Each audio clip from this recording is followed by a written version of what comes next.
दोस्तों, हाल ही में संपन्न बिहार बोर्ड के मैट्रिक के साइंस से जुड़े हुए महत्वपूर्ण 35 प्रश्नों को लेकर आया हुआ हूँ। उनके सही उत्तर आप इस वीडियो में जानेंगे। पहला प्रश्न है कि ईंधन है तो CNG, LPG, लकड़ी ईंधन समझ जाते हैं, तो आपका उत्तर होगा ऑप्शन डी, यानी कि इनमें से सभी कि जीवाश्म ईंधन का उदाहरण है। अब समझ लेना है कि जीवाश्म ईंधन क्या है।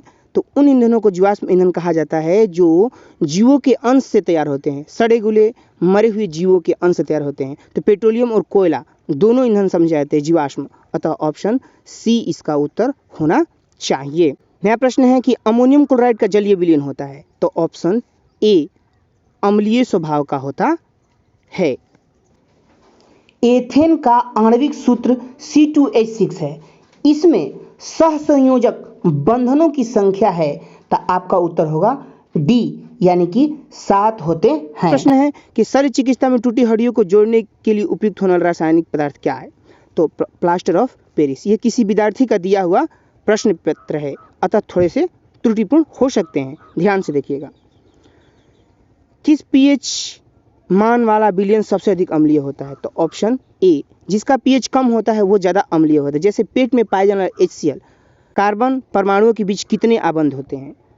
तो एथाइन में कार्बन परमाणुओं के बीच 3 आबंध होते हैं, यानी कि ऑप्शन सी आपका सही होगा। क्यूप्राइट निम्नलिखित में किस धातु का अयस्क है। तो आपका होगा कॉपर, यानी कि ऑप्शन सी। जैसे पारा का क्या होता है, तो पारा का होता है आपका शिनेबार। जिंक का क्या होता है, तो जिंक का जिंक ब्लेड, केलेमाइन और जिंकाइट होता है। एल्युमिनियम का होता है बक्साइट। तो आपका उत्तर होगा इस प्रश्न का सी, यानी कि कॉपर। नेक्स्ट प्रश्न है कि निम्न में किसे रासायनिक दूत कहा जाता है। तो आपका ऑप्शन होगा डी, यानी कि हार्मोन्स को कहा जाता है। नेक्स्ट प्रश्न है पौधों के उत्सर्जी पदार्थ कौन से हैं। तो रेजिन, गोंद, टैनिन चारों होते हैं, अतः ऑप्शन डी सही होना है। मानव में हृदय कोशिकाओं की संख्या कितनी होती है। तो किसी विद्यार्थी का दिया हुआ प्रश्न पत्र है, उसने गलत मार दिया है। मानव में हृदय कोशिकाओं की संख्या आपका होगा डी, ऑप्शन डी, यानी कि 4 होती हैं। 2 आलिंद और 2 नीले होते हैं। जबकि मछली में हृदय की संख्या होती है 2, ऑक्टोपस में कितनी होती है 3 होती है। इसे भी जानिए। हेटेरोक्राइन ग्रंथि है, तो आप पाएंगे कि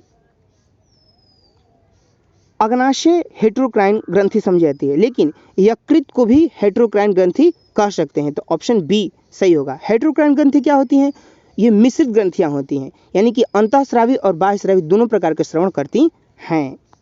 पौधों में गैसों का आदान प्रदान होता है। तो ऑप्शन बी, यानी कि रंध्रों के माध्यम से पौधों में गैसों का आदान प्रदान होता है। 14 नंबर का प्रश्न है कौन सा पुरुष हार्मोन से। तो टेस्टोस्टेरोन पुरुष हार्मोन से, यानी कि ऑप्शन सी सही है। जबकि इंसुलिन अग्नाशय से निकलता है और एस्ट्रोजन महिलाओं का हार्मोन से, और एस्ट्रोजन का स्राव जो होता है वो अंडाशय से होता है। जबकि एड्रेनलिन को आपातकालीन हार्मोन्स भी कहा जाता है और यह अधिवृक्क से स्रावित होता है। तो इस प्रश्न का उत्तर होगा सी। किण्वन क्रिया पाई जाती है। तो किण्वन ईस्ट में होती है। जो हमारा रोटी बनता है, अगर हम रोटी को गूंथ कर कुछ देर छोड़ दें तो उसमें किण्वन की प्रक्रिया होती है और वो ज़्यादा फूल जाता है, इसे किण्वन की प्रक्रिया कहा जाता है। नया प्रश्न है कि प्रकाश संश्लेषण होता है। तो प्रकाश संश्लेषण आपका दिन में होता है। आयोडीन को निम्नलिखित में से किस द्रव में घोलने पर टिंचर आयोडीन बनता है, यानी कि वीक आयोडीन बनता है। तो क्या होगा आपका उत्तर। तो 17 के लिए आपके हो जाएंगे एथिल एल्कोहल, यानी कि एथेनॉल। डालडा में उपस्थित वसा अम्ल किस प्रकृति का होता है। तो डालडा में उपस्थित वसा अम्ल जो होता है की प्रकृति संतृप्त होती है, यानी कि ऑप्शन ए सही है। प्रश्न है कि प्रोपेनॉन का क्रियाशील मूलक है। आपके ऑप्शंस ए, बी, सी और डी। तो सही उत्तर होगा C. C is right answer. Ethylene है।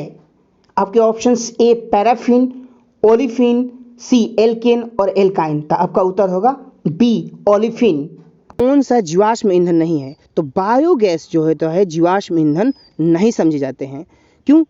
क्योंकि वो जीवों के मृत अवशेषों से नहीं बनते हैं, जबकि पेट्रोलियम, प्राकृतिक गैस और कोयला समझे जाते हैं जीवाश्म ईंधन। तो ऑप्शन ए इज राइट। प्रश्न है कि निम्नलिखित में से कौन सा तत्व आसानी से इलेक्ट्रॉनों का त्याग नहीं कर सकता है। तो हमें पता होना चाहिए कि कौन आसानी से नहीं त्याग नहीं कर सकते हैं। तो सोडियम त्याग करता है, मैग्नीशियम त्याग करता है, फेरस भी त्याग करता है, जबकि फ्लोरीन नहीं त्याग करता है, क्योंकि इसके बाह्य कक्षा में 7 इलेक्ट्रॉन होते हैं। वो इलेक्ट्रॉनों को लेने की कोशिश करता है अष्टक पूरा करने के लिए। तो ऑप्शन बी सही होना चाहिए। निम्नलिखित में से किस तत्व के संयोजी इलेक्ट्रॉनों की संख्या सबसे अधिक होती है। तो आपका उत्तर होगा सी। अब ध्यान से देखिए, सिलिकॉन के बाह्य कक्षा में 4 इलेक्ट्रॉन होते हैं, जबकि एल्युमिनियम के बाह्य कक्षा में 3 इलेक्ट्रॉन होते हैं, और फास्फोरस के बाह्य कक्षा में 5 इलेक्ट्रॉन होते हैं, तथा सोडियम के बाह्य कक्षा में 1 इलेक्ट्रॉन होते हैं। तो इसलिए आपका उत्तर सी सही होगा।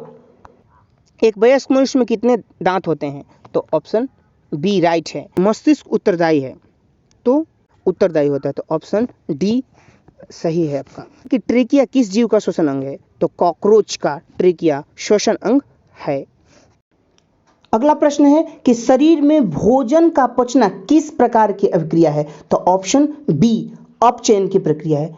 नेक्स्ट क्वेश्चन है आपका कि पूर्ण विकसित अंडाशय कहलाता है। तो ऑप्शन सी फल को कहा जाता है। एक स्त्री में कौन सा लिंग गुणसूत्र होता है। तो स्त्रियों में जो होता है XX गुणसूत्र होता है, यानी कि ऑप्शन बी आपका सही है, जबकि पुरुषों में XY गुणसूत्र होता है। मृतजीवी का उदाहरण है। तो गोबर छत्ता मृतजीवी का उदाहरण है, यानी कि ऑप्शन बी सही है। गाढ़ कोशिका की कौन सी भित्ति मोटी होती है। तो आपका ऑप्शन सही होगा ए भीतरी होती है। बैटरी का अम्ल है, तो बैटरी के अम्ल H2SO4 को कहा जाता है, यानी कि ऑप्शन सी सही है। प्रश्न है कली चूना का रासायनिक सूत्र क्या है। तो ऑप्शन सी CaO कली चूना का रासायनिक सूत्र है।